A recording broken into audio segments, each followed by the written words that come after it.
Oi gente, tudo bem com vocês? Para quem não me conhece, eu sou Sofia e no vídeo de hoje eu vou contar para vocês como foi o meu ciclo básico na medicina, ou seja, o meu primeiro e segundo ano.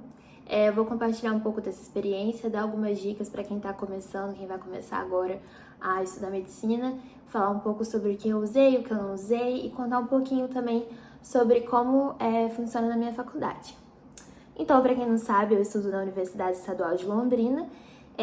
Nessa minha universidade eu entrei no ano de 2021 e a gente tem um método que se chama PBL, ou seja, Problem Based Learning, que é basicamente um aprendizado baseado em problemas. É uma metodologia ativa de estudos e, enfim, né? Eu fiquei meio na dúvida de como seria quando eu tinha acabado de entrar esse método. Fiquei um pouco insegura também, mas a gente acaba se adaptando, pegando jeito. E ao contrário do que eu imaginava, que muitas pessoas me falam também, o PBL não é um método que você não tem nenhuma aula, que você não tem professor, que você fica por conta. Na verdade, ele é um método que você realmente tem um estudo ali mais ativo, que o aluno, a ideia dele principal é que o aluno busque mesmo conteúdo. E no início é meio difícil de você dosar até onde você vai em relação a esse conteúdo, porque você nunca estudou numa faculdade, né? Você estuda no ensino médio, tudo dado tão certinho, as apostilas, os exercícios, mas na faculdade a gente fica mais por conta mesmo, principalmente quando o método é esse, né? O PBL, não é mais aquele método tradicional. Então, primeiramente, a gente tem sim algumas aulas, na verdade a gente chama lá na faculdade de palestras, e essas palestras, então, servem para nos orientar, né, mais ou menos, do que a gente tem que saber, principalmente. Só que não necessariamente a gente vai ter palestra de todos os problemas que a gente estuda. Como eu falei, vai ser uma medicina baseada em problemas, né? Então, a gente toda semana se reúne 2 vezes na semana. Nessa reunião, né, a gente é, então, dividido em grupos e a gente lê um problema, que é como se fosse um caso clínico, em que nos é apresentado um personagem e fala o que ele tá sentindo, qual que é o problema que ele teve mesmo. A gente discute esse caso, faz perguntas, tenta responder com base naquilo que a gente sabe, cria hipóteses e depois a gente traça alguns objetivos para estudar em casa. E no próximo encontro a gente faz a devolutiva do que a gente estudou. Geralmente a gente faz um slide em conjunto mesmo, compartilhado, e apresenta para o tutor, que vai julgar se a gente apresentou bem ou não. Tem vários critérios de avaliação, cada aluno é julgado e recebe sua nota. Essa nota vai para a média, né? Tem um peso bem considerável. E, enfim, assim a gente vai seguindo, né? 2 encontros por semana. É um pouco cansativo, sim. Às vezes você não tá afim de falar muito aquele dia, mas você é obrigado a falar porque faz parte do método. Mas a gente segue assim e no final, né, um monte de gente fez, então a gente faz também. Além disso, a gente tem as provas, só que ao contrário da maioria das faculdades, a gente não tem aquela semana cheia de provas. Não, no máximo acho que a gente tem 2 provas, né? Porque a gente tem sempre a prova teórica, que vai ser de acordo com o módulo que a gente tá, né? A nossa grade curricular é dividida nesses módulos. Então, por exemplo, o primeiro módulo chama Introdução à Medicina, que a gente tem assuntos variados, mais pra gente aprender mesmo como funciona o método. Mas depois a gente tem módulo, por exemplo, de funções biológicas, que vai ter a ver mais com a parte de fisiologia dos principais sistemas, metabolismo, que a gente vai ver mais a parte de bioquímica. Então, acaba que a gente vai ter uma prova teórica desse módulo, geralmente, e uma prova prática quando tiver, que aí vai envolver anatomia, histologia, ou alguma coisa relacionada mais laboratorial, assim, né mesmo, molecular. E, enfim, assim a gente segue. E vou contar pra vocês o que é que eu senti na dificuldade. Primeiro, ver até onde eu ia, né, nesse estudo, mas depois consegui me orientar, entendi como funcionava o método, o que eles queriam que a gente aprendesse de cada problema, então ficou mais fácil. Os grupos também, como vai sempre mudando as pessoas, todo mundo é diferente, né? Então, às vezes, você se acostuma com o grupo, tá dando certo, e aí tá na hora de mudar de novo, aí você tem que se adaptar a novas pessoas, ao jeitinho de cada um. Tem gente que, às vezes, fala muito, tem gente que não fala nada, e o tutor também vai mudando os tutores, né, de acordo com o módulo. Então, às vezes, um tutor te exige muito uma coisa que o outro não te exigia, e aí você não sabe por que que sua nota às vezes não tá tão boa, você tem que perguntar. Tem tutor que é mais difícil de você lidar, conversar, tem outros que são mais maleáveis, que são mais compreensíveis, mas isso faz parte da faculdade, né? Mundo real, as pessoas são diferentes, a gente tem que lidar com isso.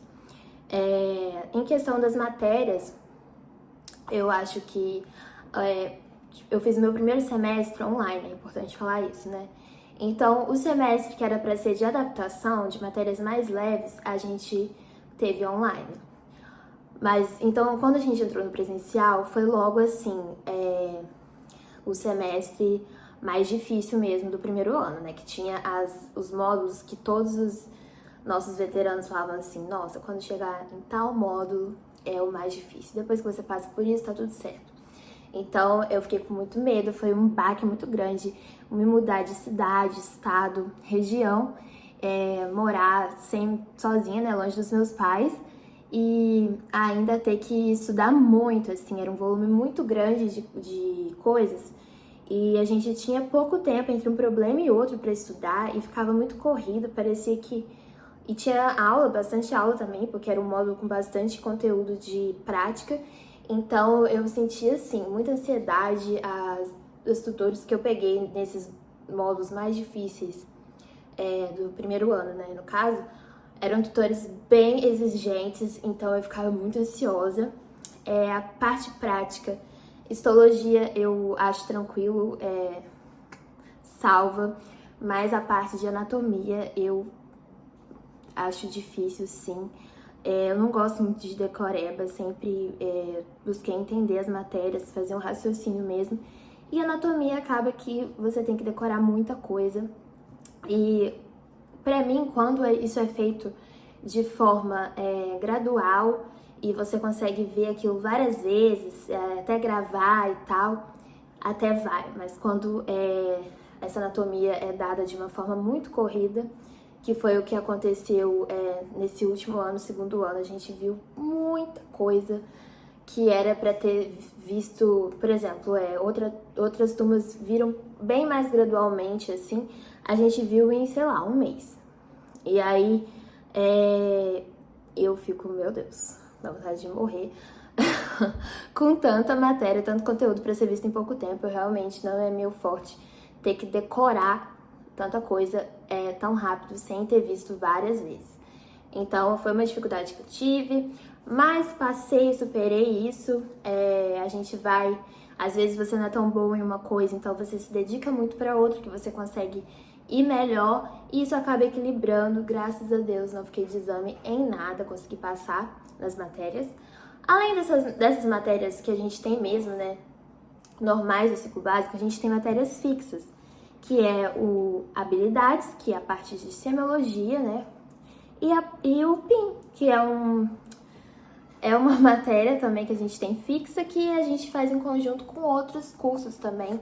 A gente é dividido e distribuído, né, para estudar com outros cursos da área da saúde, em que a gente discute as questões de saúde pública, assim, na maior parte, entendeu? Cada ano vai mudando. Então, o primeiro ano é mais falando sobre o SUS, como funciona, o segundo ano é sobre estatística, como você analisar artigos, pesquisas, dados estatísticos, e no terceiro a gente tem que realmente montar uma pesquisa. Essa parte de habilidade, semiologia, a gente já tem um contato assim com o hospital, e a parte que a gente aprende o básico, né, de como lidar com o paciente. Tanto a parte de comunicação, como você se apresenta, como você conversa com cada faixa etária, inclusive a gente teve essa parte, né, como você atende uma criança, um adulto, um idoso, a parte de realmente fazer uma anamnese. Para quem não sabe, a anamnese é você construir a história do paciente, né, para poder fazer esse raciocínio clínico de saber fazer a hipótese diagnóstica mesmo do paciente. A parte de exame físico, tudo isso que é bem prático do dia a dia mesmo, a gente tem nesses 2 primeiros anos. A gente tem também visitas na enfermaria, atividades que a gente tem que ir lá fazer anamnese, devolver pro professor. Aí às vezes o professor volta lá com a gente para ver se tá certo o que a gente falou, o que faltou na nossa anamnese. Parte de exame físico, a gente viu até a parte do respiratório. Eu acho que é uma matéria muito importante, que se você conseguir estar sempre indo na enfermaria, ter livre acesso a essa prática, você vai se tornar um estudante cada vez melhor, porque você vai ser capaz de realizar mesmo essa parte de raciocínio clínico. Eu acho que é uma oportunidade muito boa de você aprender com médicos mesmo, né? Médicos, professores. E eu até queria que a gente tivesse um pouco mais disso, porque eu sinto que foi um pouco corrido também. Algumas coisas que a gente aprendeu, a gente acabou vendo pouco assim, e já teve que, não sei, né, fazer a prova prática, e a gente podia ter visto mais vezes antes disso, mas acontece, faz parte, né, a gente lida com isso, o importante é aprender mesmo. Inclusive, uma coisa que é importante de ressaltar, então, é a comparação que a gente faz às vezes com os outros colegas, né? Não é novidade para ninguém que medicina é o curso mais concorrido do país, então é normal que as pessoas que tenham chegado, né, esse curso sejam bem estudiosas. Isso faz a gente às vezes comparar, é uma coisa natural do ser humano. Só que, assim, realmente um conselho que eu dou é você se comparar com você mesmo, sabe? Quando eu entrei, como eu disse no início, né, era bastante conteúdo para assimilar, junto com toda a novidade de estar num lugar novo, numa nova realidade.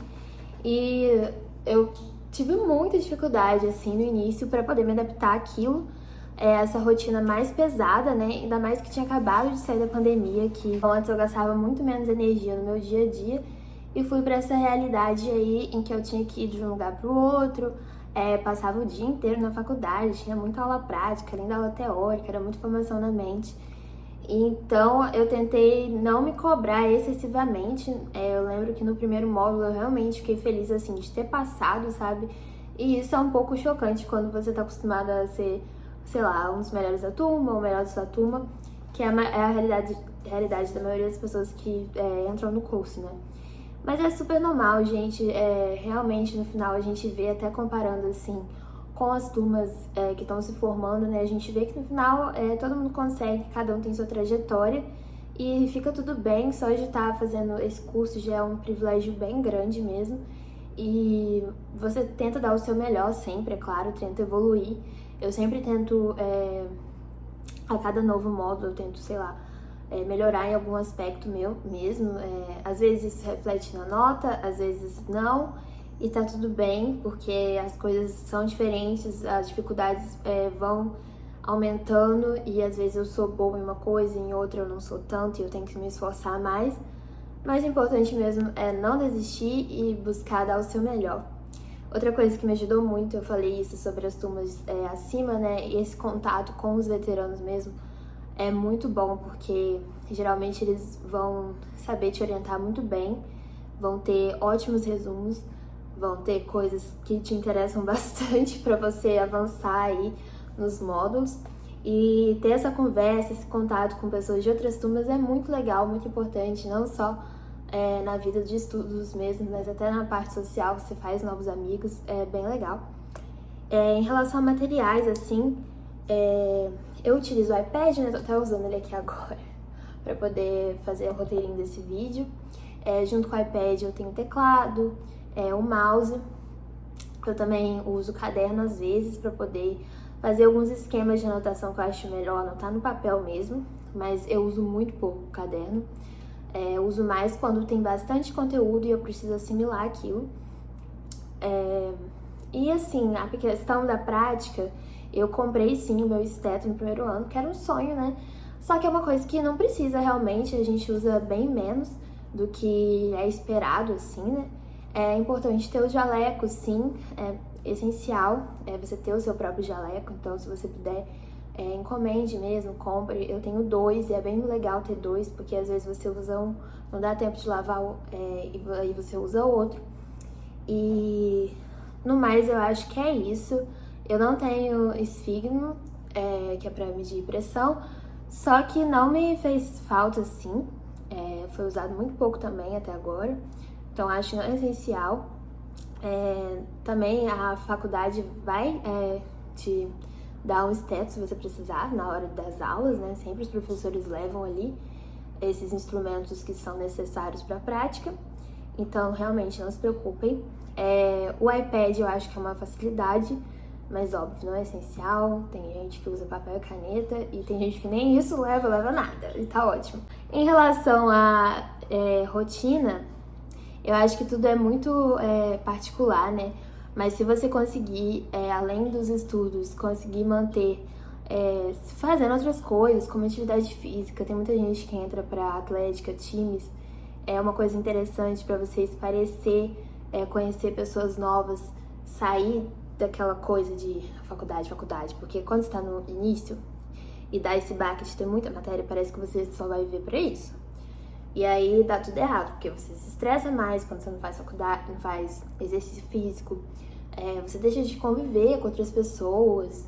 Enfim, é um ambiente muito estressante, sabe? Então, se eu pudesse dar um conselho, realmente faça exercício físico ou faça alguma atividade que você gosta por fora. Não pense que sua vida virou só isso. E no mais é isso, eu posso gravar outro vídeo falando melhor sobre rotina, sobre as atividades extras que eu faço na faculdade, porque é muita coisa, então não dá pra colocar no vídeo só. Mas eu espero que vocês tenham gostado desse vídeo. Eu realmente gravei porque eu fiquei animada ao ver que o canal tá crescendo, apesar de eu não estar postando. Mas eu pretendo mesmo postar, tô de férias agora, férias/greve, né? Que minha faculdade está em greve. Mas foi perto do período das férias, então tá tudo bem por enquanto. Então é isso, gente. Eu espero mesmo que vocês tenham curtido. E é aquilo que eu disse, se tiverem sugestão de vídeo, podem comentar, que eu vou ver. E eu tô muito feliz também, porque esse canal aqui, ele não tá sendo só no mundo da internet. Sempre que eu vou em uma festa universitária, eu encontro alguém que vem me perguntar se eu tenho canal. Esse ano também eu tive a experiência de ser fiscal de vestibular, e teve gente que me reconheceu do canal aqui também, então eu fico muito feliz em ajudar. Conheci uma menina que veio me agradecer, porque ela disse que passou por conta do canal, ela passou em biologia. Então são momentos como esses que me deixam muito feliz, me fazem sempre, mesmo levando às vezes um intervalo de tempo, né? Eu sempre volto aqui pra compartilhar um pouco sobre essa experiência, que no final é um sonho, né? Apesar de não ser fácil. Eu moro longe da minha família, eu sou muito apegada, mas eu tô vivendo um sonho realmente, e eu fico muito feliz de estar desde o ensino médio contando as coisas aqui pra vocês. Eu fiz um Instagram de rotina, Sofia G Daily, então sigam lá que eu vou estar postando também, não só sobre estudos, não só conversando com vocês sobre isso, mas sobre outras coisas da minha vida também. Então é isso, tchau, até o próximo vídeo.